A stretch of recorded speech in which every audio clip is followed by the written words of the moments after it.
Hey there guys, so today's video is going to be a book haul. I have recently accumulated quite a bit of books, and it's going to be a Barnes & Noble book haul because a Barnes & Noble near me just opened up a few days back. And y'all know, of course, I had to pick up some books from there. After it opened, I was there a total of 5 times. 5 times. Okay, I'm taking my watch off. I literally do not want to deal with the notifications. I am not dealing with that. I put my phone over there because literally every single time I want to film, it's always 5 million notifications. So I went there once on opening day and I picked up 4 books then. And then the second day I picked up, I think, another 4 books. And then the third day, the second day I think I picked up 5. And then the third day I picked up another 4 books. And then the fourth day, I think I picked up 2. So I think I picked up a total of like 14 books in the past few days. But some of them might be going back because I found a couple of them on Kindle Unlimited, and also one of the other ones I might not keep either. But let's get into it. Okay, so obviously when I went opening day, it literally opened the day after one of my most anticipated reads came out April 1st, and obviously the first book that I had to pick up from this new Barnes & Noble was Abby Jimenez's Say You'll Remember Me. And also I have read quite a bit of these books in this video. I'm not just hauling books that I haven't read yet. I mean, there are quite a few that I haven't read, but there are quite a few that I have read. So I literally started this on release day.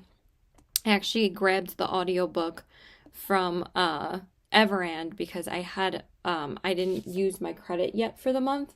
I actually canceled Audible. I don't know if I told you guys. But I actually canceled Audible recently. But anyway, this is Abby Jimenez's brand new spring romance release. And this cover, isn't this cover so beautiful? And then this is the back. Unfortunately, this release only came out in hardcover in the US, but for some reason they only did the paperback overseas, which is weird because the way that they did her last release, which was just for the summer, came out in paperback from Target, which is the exclusive Target edition, was in the paperback, but everywhere else it was hardcover. So anyway, I picked up the Barnes & Noble exclusive edition, and this is what the end papers look like. In the front, it says everything starts with you, and the back says and ends with you. And I literally blasted through this book as soon as it came out. I finished it, I think, literally the evening after I picked up the physical copy because, well, actually, I think I finished it that evening because I had started the audiobook. I think I was more than 50% of the way through the audiobook by the time I picked up the physical copy. And then actually, I was listening to the audiobook literally the entire time because I think I had plans after that day, the next day.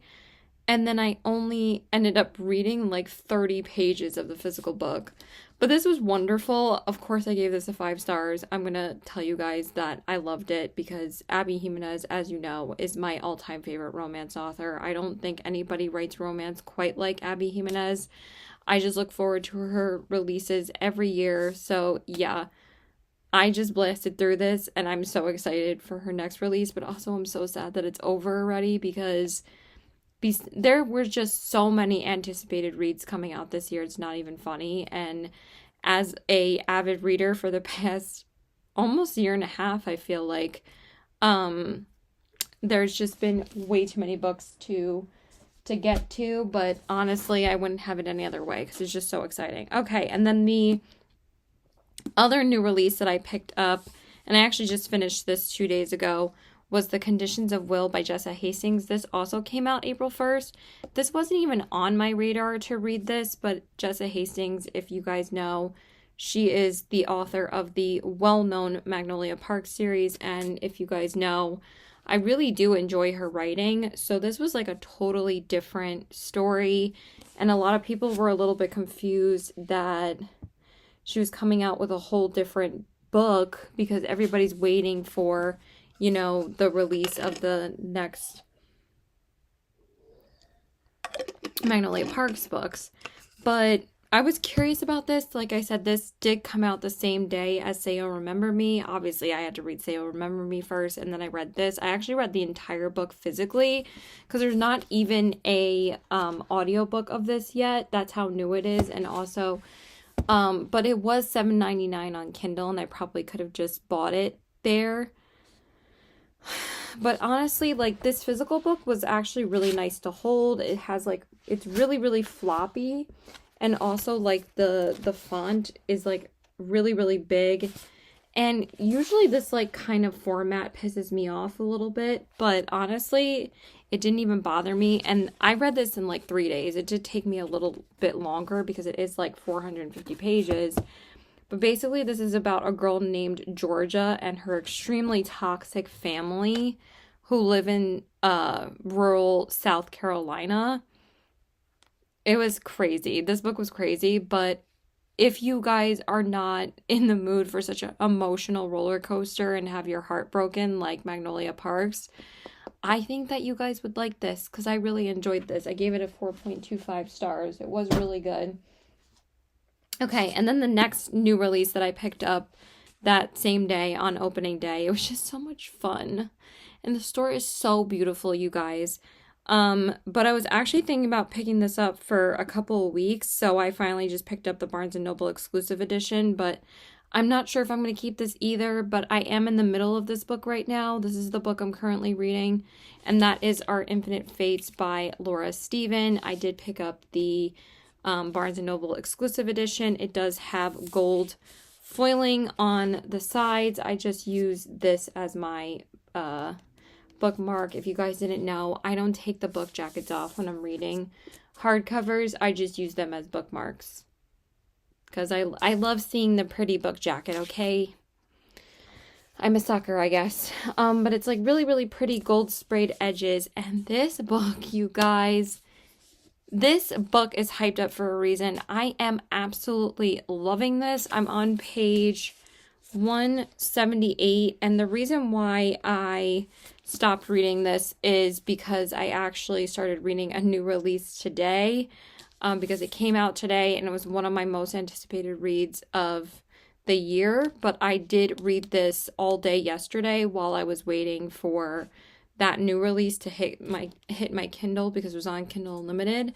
And then another new release came out today as well, which is Encontra by Kaylee Smith and Fearless by Lauren Roberts. Everybody and their mom is going to be reading Fearless, but I did purchase Fearless on my Kindle and just downloaded Encontra to my Kindle because it's on Kindle Unlimited. And I actually purchased the audiobook of Encontra as well, Enchantra. Why do I say Encontra? It's Enchantra. And I'm already halfway through it. I'm loving it. I don't want to put it down. So, but also, like, I'm loving this book too. I've been reading some really, really good books this month, and it's all been new releases the past, like, week and a half. But the first week of April, I've just been reading new releases, and honestly, all the new releases are hitting so hard right now. They're all just so good. But also, this was a Book of the Month option, but I didn't get it in Book of the Month last month. But then this book literally blew up. There's always, like, one book in Book of the Month that just, like, blows up every month. But basically, it's about a couple named Evelyn and Ardens, and basically they live forever, but they can only live 18 years in the life that they are living, and then they both have to kill each other. And basically, they are reincarnated to live a totally different life. But every time they are reincarnated, they can only live till up to age 18. And then they both have to kill each other. It is so good, you guys. Laura Stevens is an incredible writer. And I cannot wait to finish this book. But I'm in the middle of Encantra and I have Enchantra and I have to finish that first. Okay, and then the last book that I picked up from opening day, I've been thinking about picking this up for a while anyway. I'm like, I just need something that is a physical copy from Boys of Tommen. So I picked up the Barnes & Noble exclusive edition of Binding 13 by Chloe Walsh. I have also read this book already, because if you guys didn't know, Boys of Tommen is basically one of my all-time favorite series besides Beartown and Fourth Wing. All of those books I've given 5 stars, and include in this series I've given them 5 stars. It is a 6-star series for me. I absolutely love these books, so I really just wanted to get something physical to display on my shelves, because I don't own any of the physical books, because I actually listened to all of them on audio, and the audiobooks are absolutely fantastic. So this is what the cover looks like. So beautiful, right? And then these are the sprayed edges. I mean, pink, pastel pink sprayed edges. This looks like an Easter hunt, but like perfect spring colors. And then the spine has like this awesome like holographic coloring to it, the same with the 13, and I just think it's so pretty. But this book obviously is a chonker. Oh, I didn't even see the front of it. Oh my god, that is so cute. It has a library card in the front of all the names checking out this book.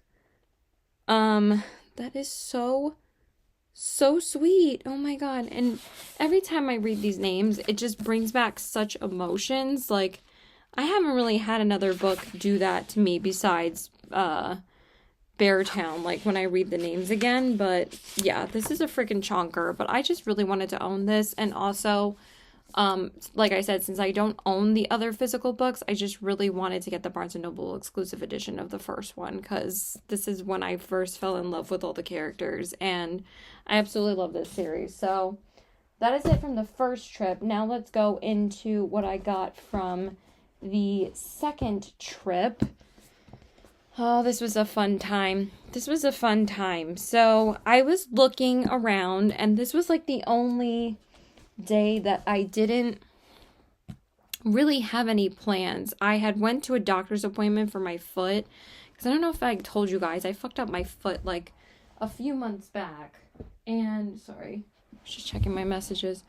And I had to go to an appointment, and then I was just going to swing by Barnes & Noble after I got myself some lunch.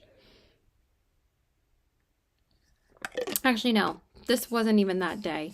This was just a day where I was just going to go to Barnes & Noble, I'm pretty sure. Yeah, I don't even remember what I did before that. I think I just went to Target and Chick-fil-A, and then I was going to go to Barnes. And then I met this amazing group of ladies, and we ended up forming a book club. And I was like, it's crazy how I've already met some book people there, but I knew I was feeling like I was going to meet at least maybe someone that would share like interests in books with me, because I don't really know how else I would, communicate with book lovers in my town, unless I had tried to, join a book club, because I live on a hill. Why is this so annoying? I live on a hill, so it's a little bit difficult for me to talk to my neighbors, because like we're not like right next to each other. And anyway, we ended up forming a book club, and what's so funny is that the way that we met is that I saw heard this lady recommending like these books to this couple that said that they wanted to start reading together. But I thought that this lady knew this couple, and I thought she was like their aunt or something. And she was like, no, I was just like giving them book recommendations. Oh my god, I can't speak.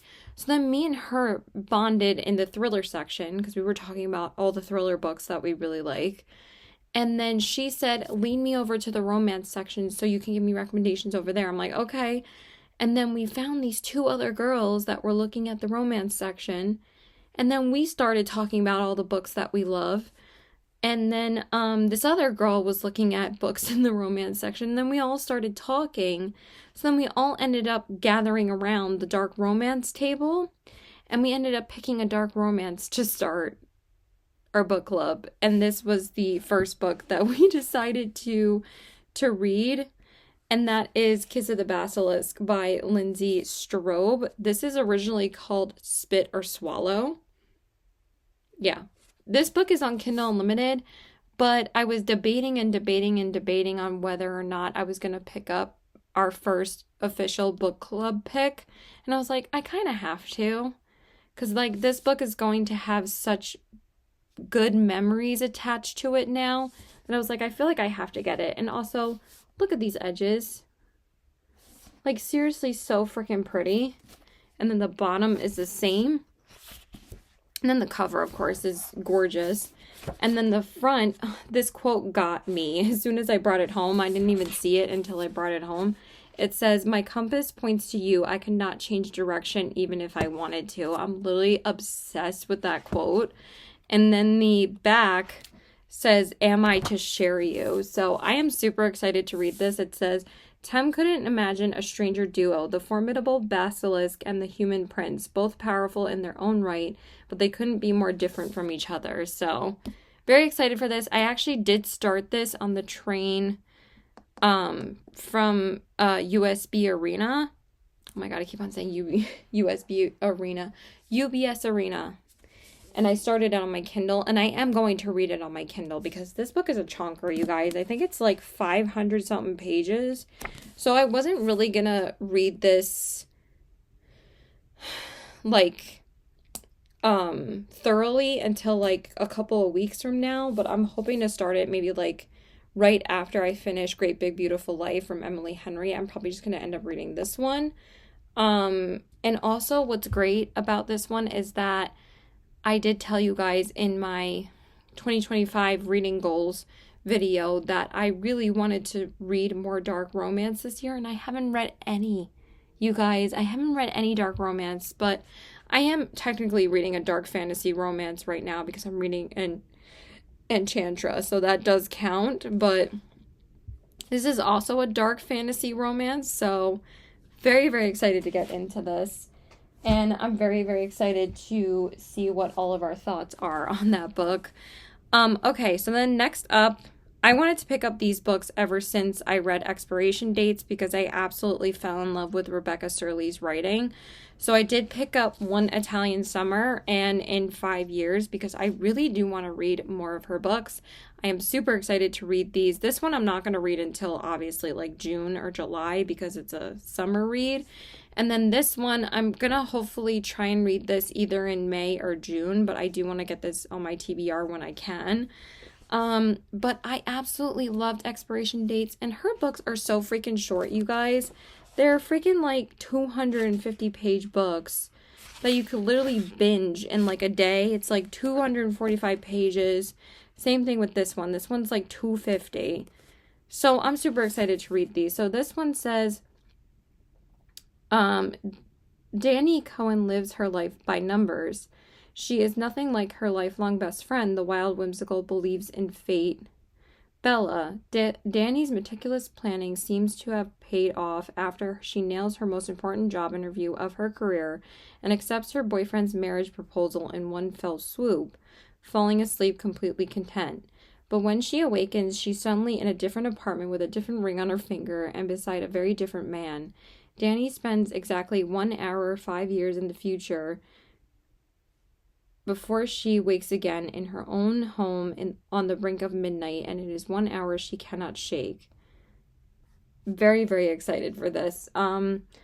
She kind of reminds me of Ashley Poston, where her books like have like some kind of magical realism element to them, and they're just so beautifully written and so lyrical. So I think I'm going to be just as obsessed with her books as I am with Ashley Poston's writing.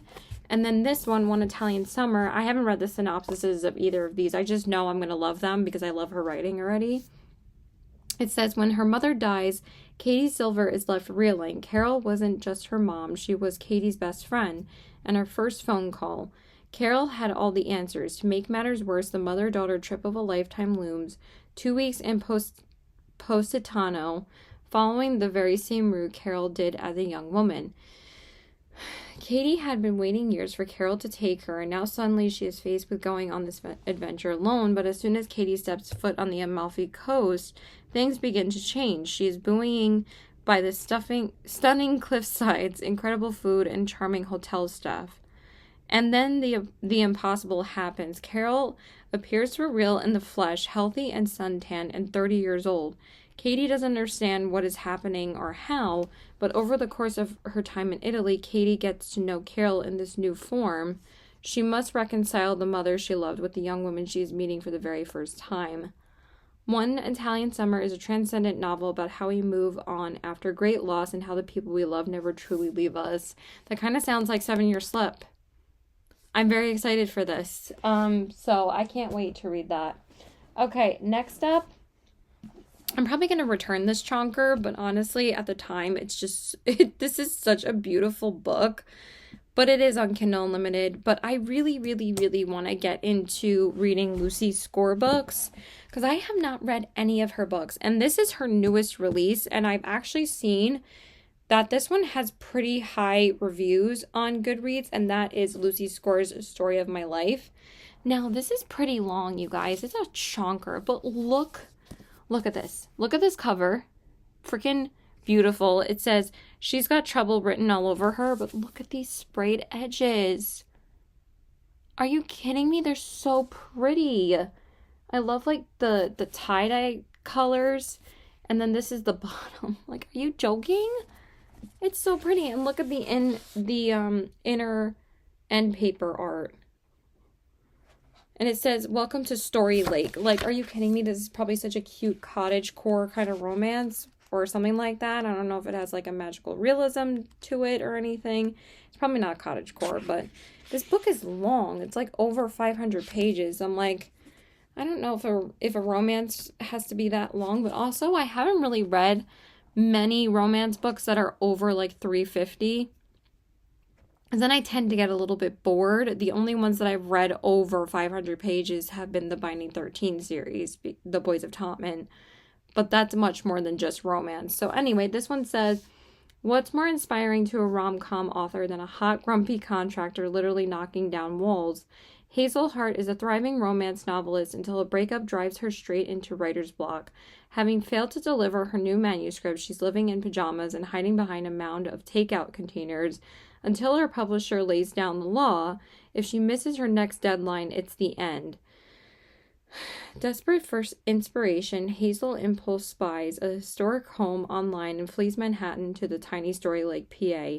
Upon her dramatic arrival involving an incident with a bald eagle, she discovers the charm of her new home may have been slightly exaggerated. I'm not going to read all of it, but again, it's on Kindle Unlimited, so I think I'm going to read it on there. I kind of want to get this onto my May TBR. I don't think I'm going to be able to read it this month. Because, again, I already have like 5 releases that I'm reading this month, like April releases. And I've already been catching up with March releases this month. Because as you guys know, I didn't really read that many March releases last month, which is crazy. I was like sticking to like most of my TBR. But then like this past week, all I've been reading is new releases. But this also came out in March. It came out March 11th. So I'm hoping to get to it in May because I feel like this would be a really cute one to start with from Lucy Score. So yeah, I picked up that one. And then the last one from that second trip was this hardcover, which is called Deep Cuts by Holly Brickley. I've been hearing some hype about this as well, but I mostly picked this up because of Haley Pham. She just read this on her channel and she actually gave it a 5 stars. So I was kind of interested to see what this is about. And basically it's like a music romance. Like they're both like music writers or songwriters or whatever. It says, look, the song whispered to me that day in my living room, life can be so big. It's a Friday night in a campus bar in Berkeley, fall of 2000, and Percy Marks is pontificating about music again. Hall & Oates is on the jukebox, and Percy, who has no talent for music, just lots of opinions about it, can't stop herself from overanalyzing the song, indulging what she knows to be her most annoying habit. But something is different tonight. The guy beside her at the bar, fellow student Joe Morrow is a songwriter, and he could listen to Percy talk all night. So, I don't know, this just sounded really, really good. It's only 250, I think it's like 265 pages, so this is super duper short. I'm thinking like maybe I might try to squeeze this in towards the end of the month, but I really did want to read Firefly Lane. But honestly, if I read Kiss of the Basilisk and I just need like a super quick read to like binge after that, it might be this one, because I really do want to read this. So I think I might end up reading that at the end of this month. Okay, and then I went back again because I ended up going back because I ended up meeting the lady that I met the day before when we were forming the book club. We ended up forming a whole Instagram chat for our book club. We came up with a name, and we also formed a group text message chat. So, and I'm the one who set up both, of course, because I followed all of them on Instagram when I was there, because I'm like, oh my God, I want to follow you. And then we can like set up a chat so we can all like, set up the book club. And it was just great. So I ended up meeting her at Barnes & Noble after that day that I told you guys that I was going to the doctor for my foot. I just ate McDonald's because I'm a McDonald's girly, okay? And then I went to Barnes & Noble and met her there because she said she was going to be doing some reading in the cafe. And I'm like, perfect. I was actually thinking about heading over there anyway and doing some reading myself.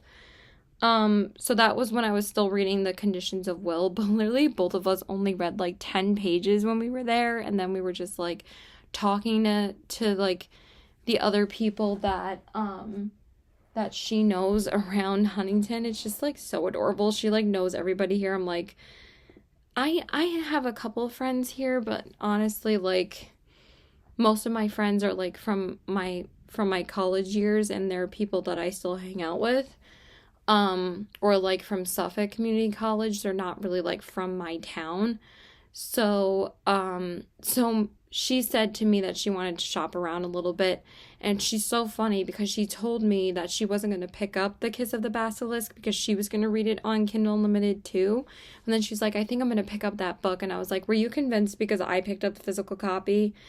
And she was like, yeah, pretty much. And I thought that was just so cute. So I did pick up a few books, of course, myself when we were both there. So the first one I got is I've only ended up reading one Taylor Jenkins Reid book, and I haven't read one since last February of 2024.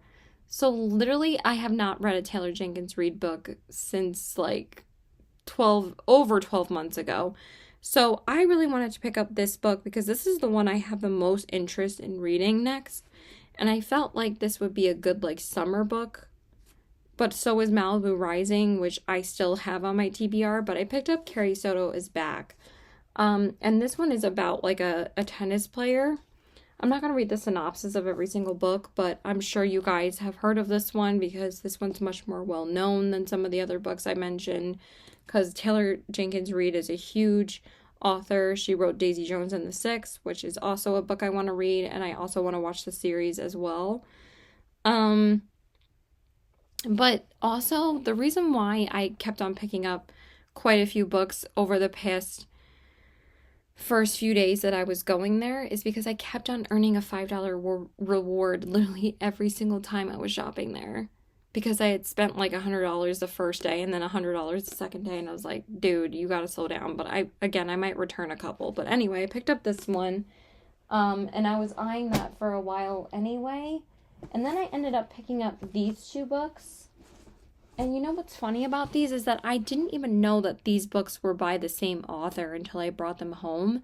And I looked at both of them and I was like, wait, it's by the same author. And honestly, I've kind of heard a little bit of mixed reviews about this author. But I picked up The Last Murder at the End of the World by Stuart Turton. Oh my God. ADD for the win. Stuart Turton, and also The 7.5 Deaths of Evelyn Hardcastle, also by the same author. I didn't know that, but the reason why I picked up this one is because, look, Look at the sprayed edges. Like, are you freaking kidding me? They're so pretty. And then this one I just picked up because I thought that Casey talked about how much she actually liked this book when we were all checking out. Like, the first day that we met each other, we all ended up going up to check out at the same time, and we all bought Kiss of the Basilisk at the same time. It was just so cute. So I ended up picking this up literally the next day because I thought that she said that she really liked this book, and then she actually said in our chat that she couldn't get into it. And then the same thing with Felicia. She also said she couldn't get into this book either. And she said, I never DNF, and I had to DNF that book. And then with this book, The Last Murder at the End of the World, I actually heard feedback from one of my favorite YouTubers, Books with Emily Fox. She said she didn't really like this book that much. But I kind of wanted to find out for myself, but I'm going to take this book back because it's actually on Kindle Unlimited, so I don't need to own this if it's on Kindle Unlimited. But this one, I was very interested in because this is kind of more like dystopian, like post-apocalyptic, almost sci-fi kind of, a sci-fi kind of a read. And if you guys knew my other goal for 2025 as far as like genres that I don't really read, like dark romance, sci-fi, and cowboy romance, because I'm actually going to be reading Done and Dusted very soon. I'm going to be reading it next week after I read another new release that I'm very highly anticipating, which is Watch Me by Tahira Mafi. Right after I finish that, I'm going to read Done and Dusted. But I actually saw mixed reviews about this one, but I really wanted to read more sci-fi this year. So this one says, solve the murder to save what's left of the world.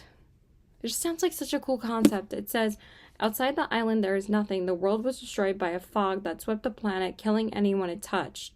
On the island, it is idyllic. 122 villagers and 3 scientists living in peaceful harmony. The villagers are content to fish, farm, and feast, to obey their nightly curfew, to do what they're told by the scientists. Until, to the horror of the islanders, one of their beloved scientists is found brutally stabbed to death, and then they learn that the murder has triggered a lowering of the security system around the island, the only thing that was keeping the fog at bay. If the murder isn't solved within 107 hours, the fog will smother the island and everyone on it.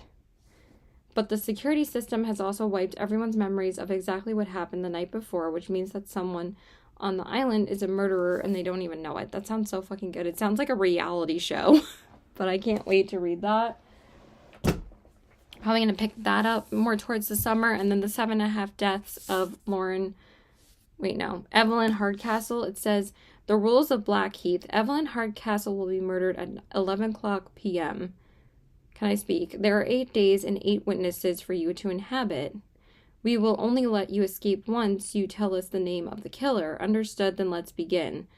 At the masquerade ball thrown by your parents at their English country house, Evelyn Hardcastle will die. She will die every day until Aidan Bishop can identify who murdered her and stop the killer. At the beginning of each day, Aidan wakes up at Blackheath House in the body of a different guest of the gala he attended the night before, and some of those guests are more helpful than others.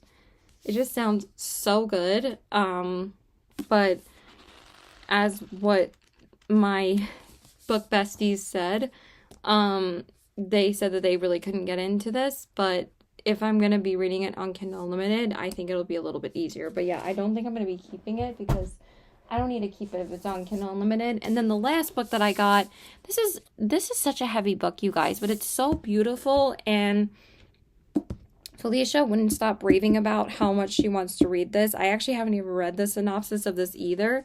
So the last book I picked up that day is The Sirens by Amelia Hart. And the reason why I picked it up is because look at these sprayed edges. Aren't these beautiful? And then look at the top. And then that's the bottom. Just so pretty. But there is no end paper art, which I was kind of like, why isn't there like an aquarium on the inside, or at least just like a print of like water? But there's nothing, but it's okay. So this one was actually by the same author of Wayward, which I also haven't read, but this book is so heavy. I don't think I'm going to keep this. I think I'm just going to buy it on Kindle Unlimited. It says, they tried to drown our voices, but the Sisterhood of the Sea cannot be silenced. 2019, Lucy awakens in the middle of the night with her hands around her ex-lover's throat. Horrified, she flees to her older sister's house on the Australian coast, hoping Jess can help explain the vivid dreams that preceded the attack. But she is nowhere to be found. Desperate for answers, Lucy finds and begins to read her sister's adolescent diary. Okay, so it's like all like separate years of like each of the different sirens, I guess, human lives.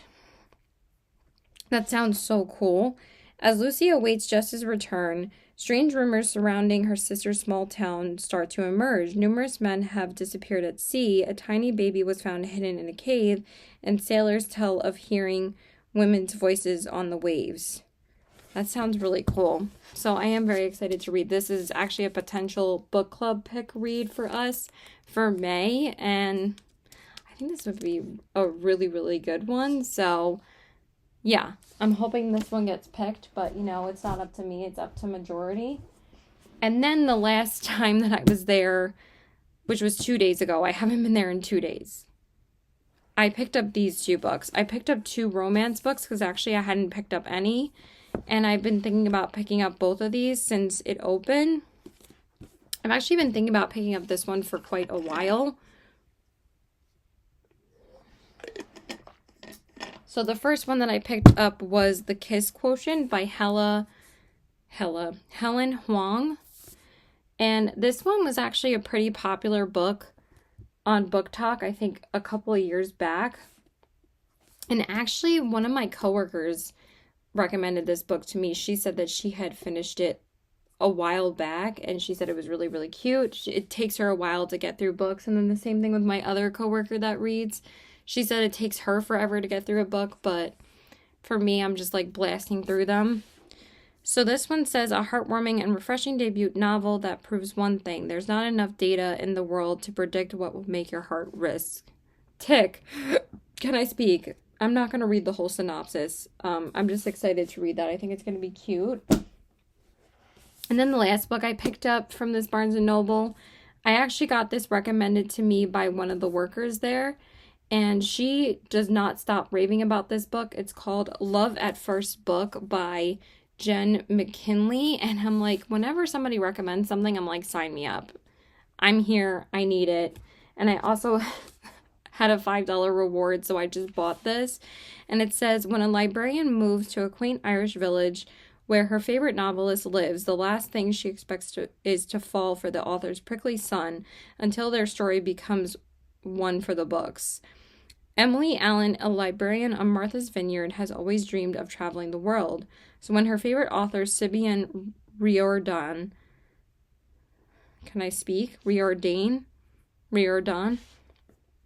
offers her a job in the Emerald Isle, Em jumps at the opportunity. After all, Sibylle's novels got Em through some of the darkest days of her existence. Sibylle is writing the final book in her acclaimed series after a 10-year hiatus due to a scorching case of writer's block, and helping her is the perfect poison for Em. I'm getting a little tired, so I had to turn on the other light because it's pretty late at night, but if I don't film this now, I'm not going to film it at all. It's 12:15. It's not that late. If only she didn't have to deal with Sibylle's son, Kieran Murphy. He manages Sibylle's bookstore, and the grouchy bookworm clearly doesn't want his mother's new assistant around. Em persists, and spending her days bantering with the annoyingly handsome, mercurial Irishman only makes her fall more in love with the new life she's built and with the man who seems to soften toward her with every quip she throws at him. But when she discovers the reason for Kieran's initial reluctance, Em finds herself torn between helping Sibylle achieve closure with the series and acknowledging her own undeniable feelings for Kieran. As Sibylle's novel progresses, Em will have to decide if she's truly ready to turn a new page and figure out what lies in the next chapter. Sounds so cute. I can't wait to read that either. I think this book is probably like 350 pages. 330 pages. Okay. Really, really short. 324 pages. Awesome. That is super short. Okay, so that is all the books that I picked up from Just that Barnes alone. But let me share the ones that I picked up from two other Barnes and Nobles before this. Barnes and Nobles, okay. Whatever. So then I also did pick up quite a few other books because I go to Barnes and Noble a lot with friends. So, and I'm usually the one who's picking up books besides my other friend, and she's like really the only other person that picks up books. Even though I go with my best friend a lot, he doesn't usually pick up books because he's like, basically all the books that you want me to read, just lend them to me. And I'm like, I'm good with that. So one of them that I got with actually my best friend's girlfriend, because we hang out a lot on Mondays. This one is called Angel Mage by Garth Nix, and I've been actually looking for more like standalone fantasies or like standalone romantices, and this is actually a standalone fantasy. I'm not really sure if it's a romantasy, but I did look up reviews of this, and this sounded really, really good. So this one says, to win the battle, you always have to sacrifice some pawns. After a century of magical sleep, Lilith emerges still beautiful, looking no more than 19, and renews her seemingly impossible quest to be united with her lover, Pauliniel, the Archangel of Ystara. Can I speak? Lilith is one of the greatest practitioners of angelic magic to have ever lived, summoning angels and forcing them to do her bidding. 4 young people hold her interest. Simeon, a doctor in training, Henry, a fortune hunter, Caitlin. Excuse me. Your girl's getting thirsty. Agnes, a musketeer, and Dorothea, an icon maker and scholar of angelic magic. Icon maker, Jesus Christ. Somebody messaged me. Oh my god, yeah, she's finally watching White Lotus. Yeah. That season finale last night. Oh my god, crazy. I have to message her.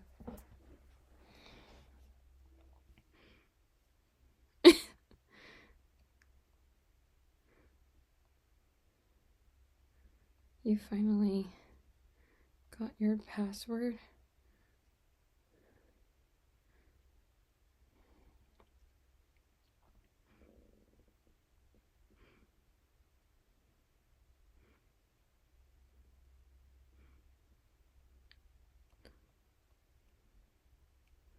Okay. So anyway, this sounds really good. Did I read most of it? The 4 feel a strange kinship from the moment they meet, but do not know just how Lilith intends to use them as mere pawns in her plan, no matter the cost. Just sounds really, really good. This is actually on my TBR for this month. I don't know if I'm going to get to it, but the fact that I didn't realize that this was so perfect for my Angels prompt. Well, I didn't pick it up until after I had filmed my TBR video, and then I was like, you know what, this would fulfill the Angels prompt so well, so I actually fished it back out of the jar and put this on my TBR. Because, hello, it says Angel Mage in the title, and it just sounds so, so good. So I'm hoping I can get to it. I can't make any promises, but we'll see. This one I picked up at a different time. These are just ones that I've picked up at the 2 other Barnes & Nobles that I shop at on the island before the one opened near me. Those were the other 2 I was shopping at because I didn't have one near me for years.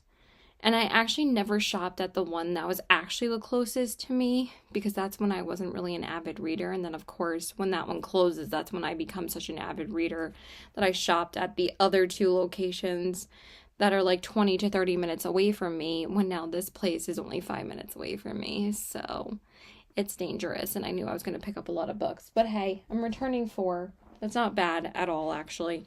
So the next book that I got was Somewhere in the Deep by Tanvi Berwa. And this one and Angel Mage were kind of more impulse buys, but sometimes, like, I don't always have to pick up everything that's on my TBR. These are some books that actually sounded really, really good. And I told my friend who was with me at the time that if you pick this book up, then I will too, because we were both interested in it. And I kind of want to read, like, more, like, sea creature, like, mermaid kind of inspired reads, because honestly I haven't really read much with mermaids, and I fucking love mermaids, so I'm hoping this might have that in it. So this one says, something lives in the darkness, something with teeth. 17-year-old Crescent Dune is buried under the weight of her dead parents' debt and the ruinous legacy left behind. The only way she can earn enough money to escape her unforgiving island is by battling monstrous creatures in an underground fighting pit. After a fight goes terribly wrong, she's banned from the pits. Now hopeless, she is offered a deal. In exchange for the erasure of her debts, she must join and protect a hunting party for a rescue mission deep within the mining caves beneath the island.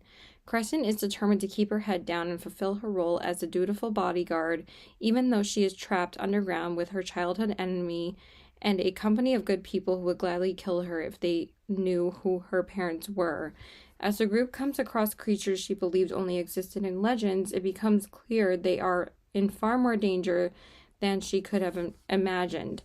But someone doesn't want her to make it out alive, and she'll have to figure out who before she's left alone in the dark. It just sounds so good. I believe this is the first book in a series, or it might be the only book. I'm not really sure. But from what I had seen, this was the only book that was out. And this book is pretty short. It's a YA. You guys know how much I love YA, okay? I feel like YA gets such a bad rep. It's 370 pages. Okay, 369. That's pretty good. I want to get this on a TBR probably for the summertime, probably June or July, because it sounds so good. Okay, and then I did pick up a couple of new releases over the past, when I went there again, obviously. So the one I really did want to pick up, but I picked this one up first. I actually picked this up with Somewhere in the Deep and 2 other books that I'll share in a minute. But I did pick up Emily Wen Zhao's new release, which is The Scorpion and the Night Blossom. I did already read this. These are, these next few books I actually have read. Again, I haven't read most of them, but I have read, 6 or 7 of them at least. So this one is her new YA romantasy release, and look at the sprayed edges. Like, I just had to own this book because it's literally so freaking beautiful, you guys. And I did talk about this in my March reading wrap up. I really enjoyed this book. I gave it a 4. I think I just gave it a 4 stars because I really, really love Emily Wen Zhao's fantasy writing, because I think her writing is so magical, and I love her magic systems usually, but I wasn't really feeling the romance plot as much in this one as I was with Song of Silver Flame Like Night, and that's more just a YA duology fantasy. It's not really a romantasy, but I actually felt like the love between them a lot deeper than this one. I wasn't really feeling the romance in this, but it was still really, really good. I'm just going to read the first paragraph. I'm not reading the whole synopsis. It says, 9 years ago, the war between the Kingdom of Night and the Kingdom of Rivers tore An Ying's family apart, leaving her mother barely alive and a baby sister to fend for. Now the mortal realm is falling into eternal night, and beautiful ravenous demons roam the land, feasting on the flesh of humans and drinking their souls. So basically, the main character has to go through a set of trials to save her mother's soul. And honestly, it's kind of similar to Song of Silver Flame Like Night's concept, where that's what the main character has to do in that duology as well. So maybe people got a little bit upset that it was a little bit similar to that, but also there's trials in this, and then also she falls for one of the contestants, but then you'll figure out who he really is as the story goes along. It was good. I really, really enjoyed it. I finished it in 2 days. It was so fast. Okay, let's talk about the books that I've actually read first, and then we'll talk about the one that I still haven't read yet. So then, for this shopping trip, this was the main book that I wanted to pick up, and this was actually supposed to be the only book that I picked up, but I did already read this, and this was actually the last book that I read in March besides A Drop of Corruption by Robert Jackson Bennett. I didn't pick up the physical copy of that. I wasn't really that big of a fan of it, but I did get an ARC read of it, and I wanted to read it at least before April started. It took me so long to read that book, but I don't pick up the physical copies of those books because, again, I don't really need them. So anyway, the next book that I picked up, and I'm so glad I picked this book up, is Summer in the City by Alex Astor. I absolutely adored this book. I gave it 5 stars. It was just so, so, so good. It was at the end of my March reading wrap up because, like I said, it was like the second to last book that I read in March.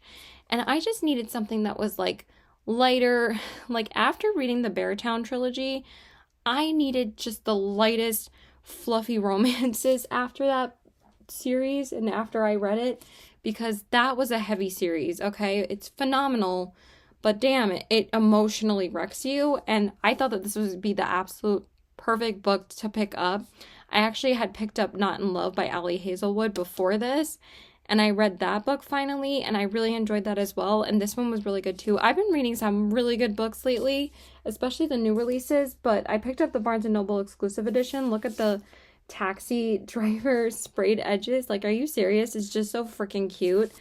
And I actually liked the Barnes & Noble edition way more than the Target edition because this one is actually all pink. The Target one is pink and purple, and I'm like, I wanted it to be pink. And it has like the whole map of New York City and all the locations they both go together to. It's so adorable, like Yankee Stadium, Botanical Gardens, Barnes and Noble, of course. It's just so freaking adorable. And then the actual physical book has a heart on the front of it, so I just think it's so adorable. The Abby Jimenez one didn't have anything on the front of it, which kind of disappointed me, but anyway, this was so adorable. This was actually a billionaire romance, and I didn't think billionaire romances was going to be my cup of tea, but this was absolutely adorable. So the main female character is named Elle, and the main male character's name is Parker, and basically she is hired to go house sit in the city for the summer, and she just so happens to move in next to like one of her arch enemies because they actually met each other like a couple of years back, and they kind of kissed, and like they never saw each other again after that because she kind of like was so turned off by something that he did when they had kissed. So she has to move back next to him, and she discovers who her neighbor is, and she's like, she hates him, but she's actually a screenwriter, and there's just so many multi-layers to both of these characters. I just loved both of them so much. And I just loved the atmosphere that Alex Astor created as a fellow New Yorker myself. And also, I don't know why I just didn't make the connection that this was the perfect book to read for me the day before I went to the city this year. It was the first time I went to the city since October of last year because, like, I was trying to avoid the city because, you know, the city always gets crazy after presidential elections, so I waited a good 5 months to go back. And this was absolutely perfect because, like, everything that we had went through was in this book. I mean, a lot of it was Times Square, obviously, because how can you mention a New York City romance book without talking about Times Square? Like, are you kidding me? Of course they do. But it just reminded me so much of, like, the atmosphere of, you know, New York City when you go there. She really did capture it very well. And she actually hangs out at the Barnes & Noble in Union Square a lot, and they go to that bookstore in this book, and it's just so cute, like the dates that he takes her on. I just absolutely adored this, and the way that, you know, he doesn't flaunt his money for her. He just wants to like give her the world pretty much, and I just was absolutely obsessed with this book. I loved it so much. I'm just checking my phone again. Okay, next up, I actually ended up getting this a week before it was supposed to actually be out because this book originally was actually supposed to be out, I think, March 25th, but my Barnes & Noble had already had it available, and I was lucky enough to read this book because I actually received an ARC of this book as well. It's just crazy that I've been receiving ARCs lately. Like, I'm so beyond thankful that I'm receiving ARCs to review before they come out. and that is The Hollow Hunt by Margie Fuson. If you guys didn't know what this book is, it is the second book in the Revenant Games duology, so it's only a duology. So I did finish this book pretty quickly, and I wanted to read it closer to March. And also, I enjoyed this book so much more than A Drop of Corruption. This book was just so much fun. It was such a great conclusion to the duology. I think I did like the first book more, but honestly, the covers of these books are so beyond beautiful. Like, are you joking? It's so gorgeous. And then this is the back of it. And basically, it's a vampire witch romantasy. Even though, like, the main character is not a vampire.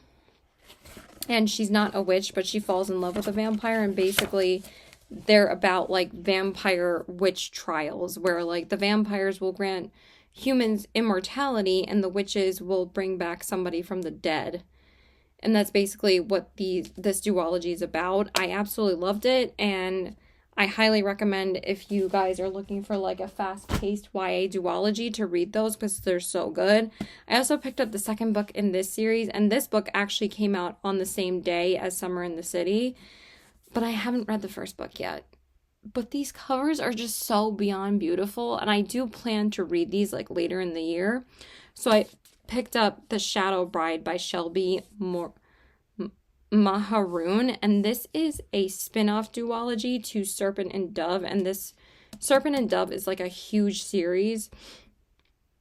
But I actually haven't read those either. But from my dear friend Monica here on YouTube, she actually told me that she tried to read Serpent and Dove, and I think she actually read the trilogy.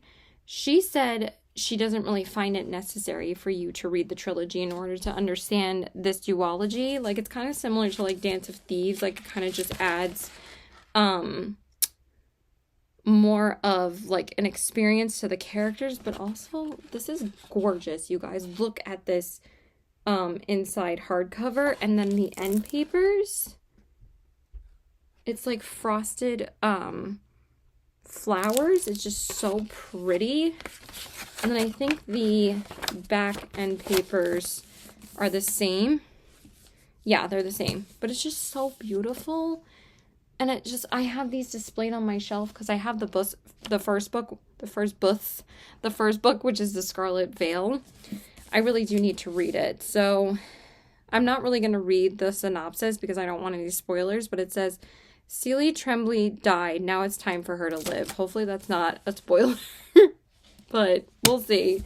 I'm hoping to read them over the summer, but I ended up reading the Revenant Games duology over the Scarlet Veil duology, so they're both vampire duologies.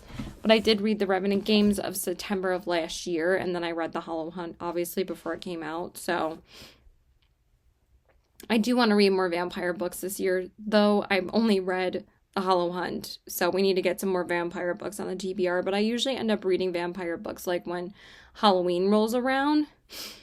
And then the last book that I picked up from that trip was the second book in the When in Rome series by Sarah Adams, which is Practice Makes Perfect. It's my journey with this book, I swear. I picked this up for full price at one bookstore, and then I returned it because I thought it was too expensive, and then I ended up picking it up at Barnes & Noble for full price, but I did have a $5 reward at the time, so I was like, okay, I got a couple dollars off of it, whatever, I'm just gonna pick it up, because as you guys know, I'm not going in order in this series, because the author says you can read these books in any order that you want. So actually, my first and only Sarah Adams book that I've read is Beg, Borrow, or Steal. And I read that towards the beginning of February, and everybody was saying it was one of her best books, if not her best book, and I thought it was great. So I did pick up When in Rome, and I am going to read that this month. I just haven't gotten to it yet.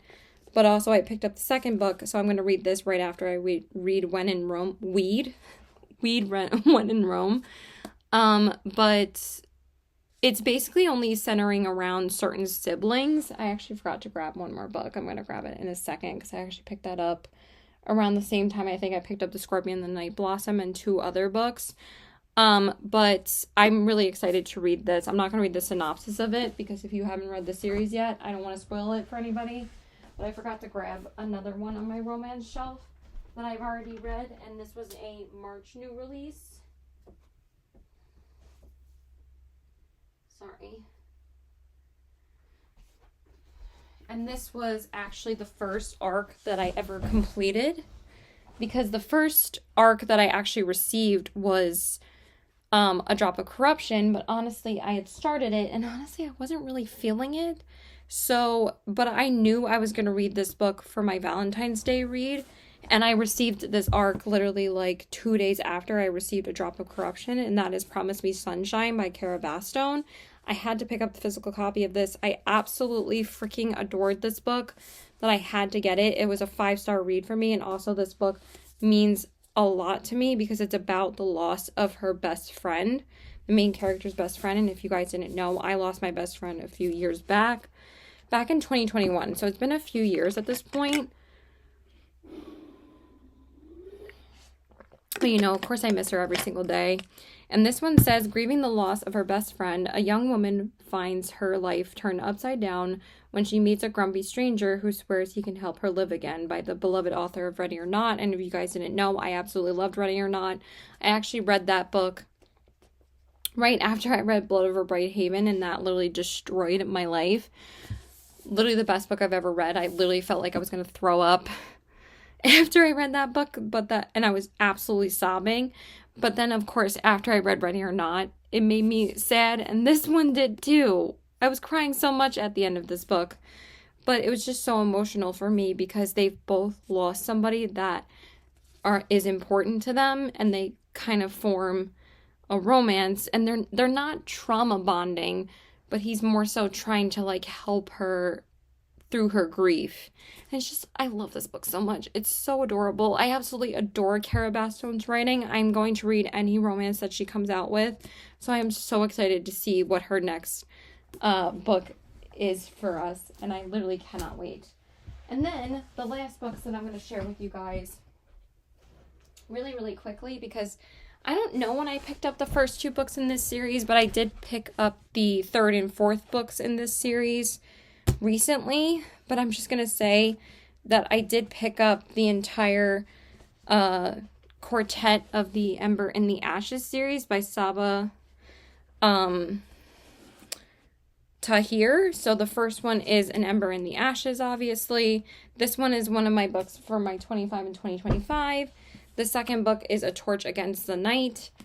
But I didn't pick those up around like this recent book haul that this recent past couple of months. I think I picked those up like earlier. Maybe I did pick them up in like early January. I'm not even sure. But I did pick up A Reaper at the Gates recently and A Sky Beyond the Storm, because I've heard nothing but amazing things about this series, and I literally cannot wait to get into these. I am so mad that I didn't decide to read this series over This Woven Kingdom, because honestly, I really did not like that series. And you guys, if you guys have seen my reading vlog on me reading that series, I wholeheartedly regret not going into this series. So I am dying to get to this series, but I've kind of taken a little break from series at the current moment. Even though I think I am going to be finishing a series, because I am going to be reading Fearless as soon as I finish Enchantra, and also I'm continuing that series right now because that new release just came out today, and I'm loving it so far. And then obviously I'm going to conclude the Powerless trilogy by reading Fearless, so I will be finishing that series. But I'm really hoping to get to this in like maybe June or July. I'm not really sure.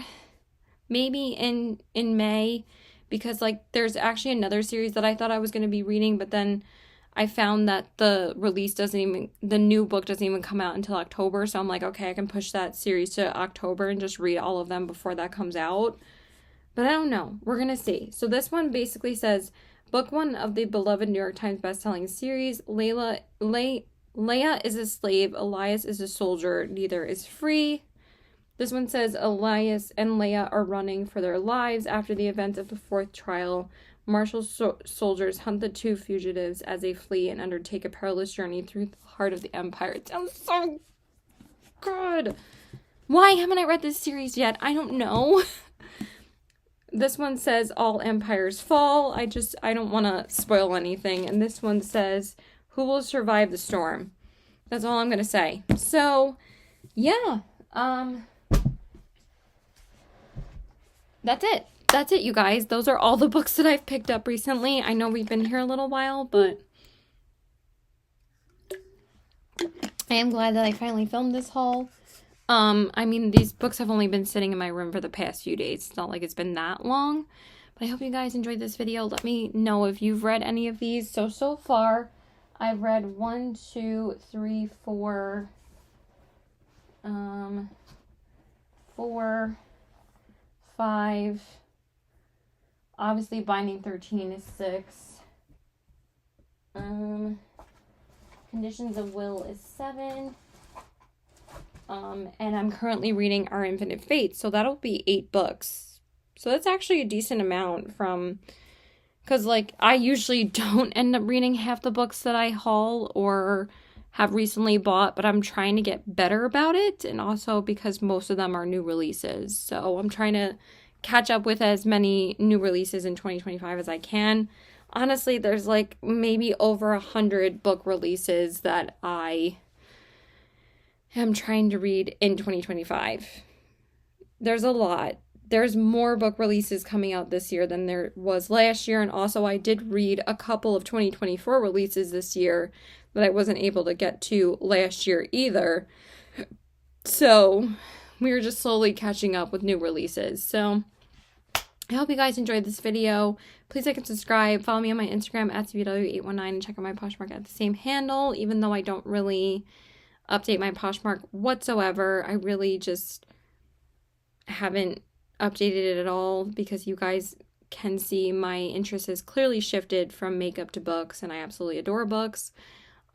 So I try to read new releases when they come out, and it was obviously in April were some of my most anticipated releases besides January with Onyx Storm and Four Ruined Realms and No Place Left to Hide, all of those. And then I read some January releases that I didn't get to in January and February. And then I also read 4 new February releases in February. I just read them all the last week of February. And then March, I only ended up reading 2 March releases. And then this first week alone, I read, I believe 3, or I'm on the 3rd one right now, which is Our Infinite Fates. I read You Killed Me First. I listened to the audiobook. It was so good, by John Mars. And then I also read Night Weaver by R.M. Gray. Banger. Absolutely loved that book. So yeah, that is it. I'm gonna go. Bye. Keep reading. Bye.